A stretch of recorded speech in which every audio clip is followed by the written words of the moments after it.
nuestros bolsillos. Hacemos contacto ahora con Mario Di Costanzo, consultor financiero, y con quien habíamos hecho ya un compromiso de tener este plan, esta alianza en la mano y hablar de ello. ¿Cómo estás, Mario? Al contrario, Francisco, muy buenas noches. Un saludo a ti y a todo tu auditorio. Muchas gracias. Bueno, un primer bosquejo, un primer análisis. Mira, yo creo que es un documento, es un programa lleno de buenas intenciones, muy difíciles de alcanzar y altamente insuficiente, ¿no? Básicamente lo que se anunció hoy, consiste en 4 ejes, según comenta el gobierno. Uno es incrementar la producción de granos básicos.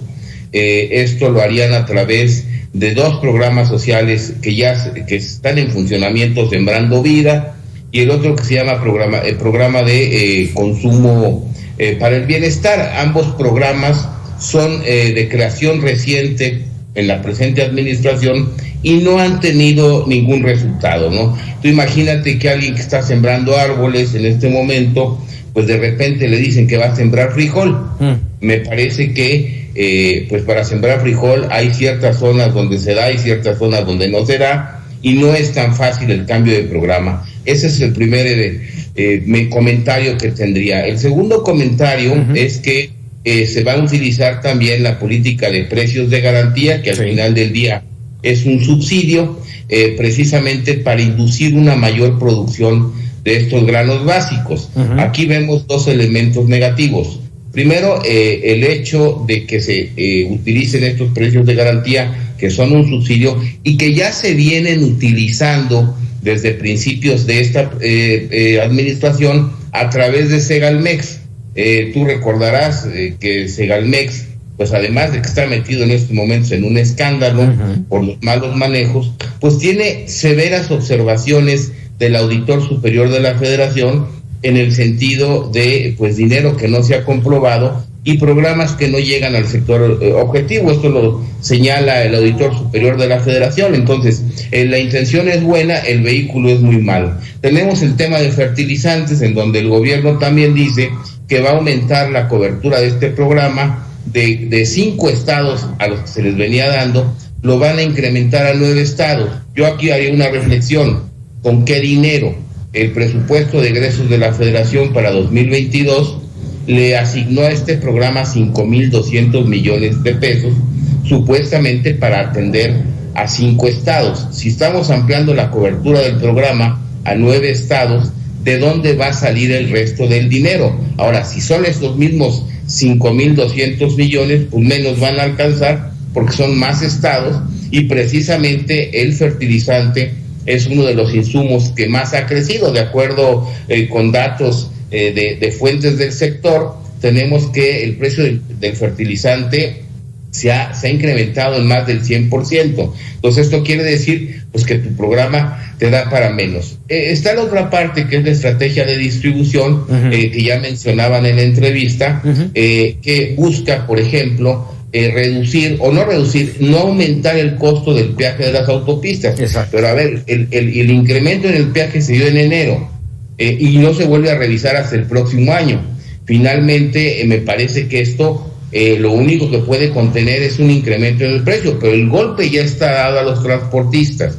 Entonces tampoco va a atenuar, es insuficiente esta medida. La última medida, que tiene que ver con medidas de comercio exterior y que ya se mencionaba, era la de no cobrar el arancel a la importación de estos productos básicos, que son los que han incrementado su precio en el mercado internacional, y que veremos cómo pueden trabajar esto de las aduanas, porque de las aduanas corrieron a mucha gente que tenía experiencia, que sabía el manejo, y la sustituyeron por el Ejército y por la Marina.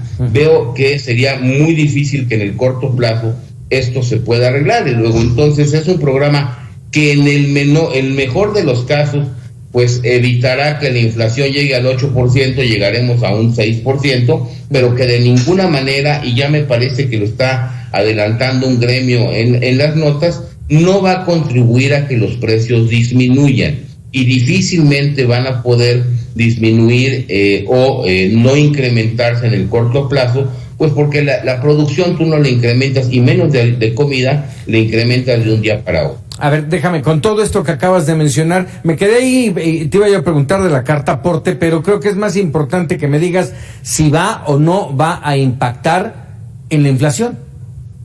Mira, difícilmente va a impactar en la inflación. Yo creo que las estimaciones de cierre de la inflación para este año, es decir, las ubican en 6.7%, pues si llega a impactar la inflación se estaría ubicando en unos 6.2%, es decir, va a ser marginal la contribución que tenga a la reducción de la inflación, porque el programa pues es insuficiente, ¿no? Otra cosa que finalmente no se define, pero que está toda la intención del gobierno, pues es la de fijar estos precios de una canasta básica en todo el territorio nacional, lo que para mí creo que sería lejos de benéfico para el consumidor, sería muy complicado, porque pues todo depende de qué precios se fijen, ¿no? Dábamos el ejemplo de la tortilla, que en Acapulco se vende en 25 pesos, y me parece que en Aguascalientes en 17. Si tú fijas un promedio de 20 pesos, pues en Acapulco lo vas a bajar, pero en Aguascalientes lo vas a subir. Y lo que tú mencionas de la carta aporte es importante. Es importante mencionarlo, porque si bien es cierto, van a exentar de esta carta aporte a los transportistas, me parece que es una medida errónea. Al contrario, esta carta aporte lo hubieran mantenido, y en base a esta carta aporte, dar incentivos fiscales a los transportistas. ¿Cómo podría ser? Devolución del peaje en las carreteras, incentivos fiscales que les devolvieran impuestos. ¿Para qué? Pues precisamente para obligar a una reducción en el costo de los alimentos, y no nada más evitar que sigan aumentando. El daño, el golpe al poder adquisitivo de las personas ya está dado. Y además los vehículos que vas a utilizar desde el punto de vista gubernamental, pues han sido altamente cuestionados en cuanto a su eficacia, a su eficiencia, a su transparencia.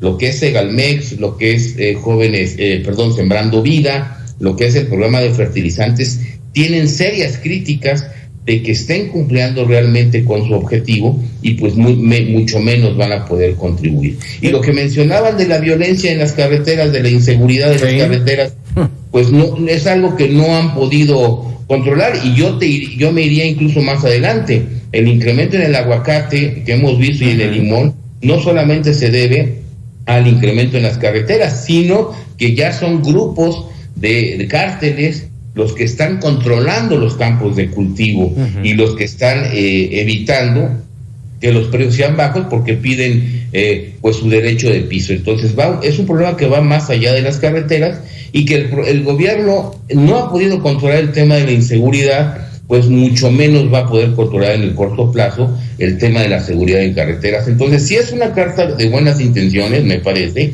pero en la práctica pues va a ser muy complicado alcanzarlas, y todavía más complicado que logren bajar la inflación. Las acciones son insuficientes, me parece que tienen una banca de desarrollo que la tienen parada, que la tienen olvidada, que en este momento podría capitalizar a los productores, que es lo que se requieren precisamente para que hoy se pongan a sembrar, porque además si siembran hoy, pues será cuando termine el ciclo, o cuando se preste el ciclo, cuando podamos tener las cosechas, y sustituyamos lo que no estamos produciendo, porque dejamos mucho tiempo de producir, porque el campo fue olvidado. No hay que olvidar que esta administración, desde el primer año del presupuesto, es decir, 2019, castigó al campo mexicano, cambiando los programas de comercialización de productor por programas que, como vemos hoy, no han dado resultados. Pues ya estaremos, si estás de acuerdo, Mario, estaremos platicando a finales de octubre cómo van los resultados.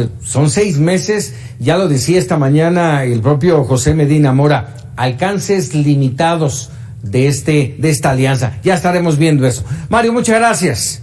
Al contrario, Francisco, muy buenas noches y un saludo a ti y a todo tu auditorio. Muchas gracias, Mario Di Costanzo, en este tema. Vámonos a cambiar radicalmente de información, porque al asegurar que su esposo, Jaime Rodríguez Calderón, el Bronco,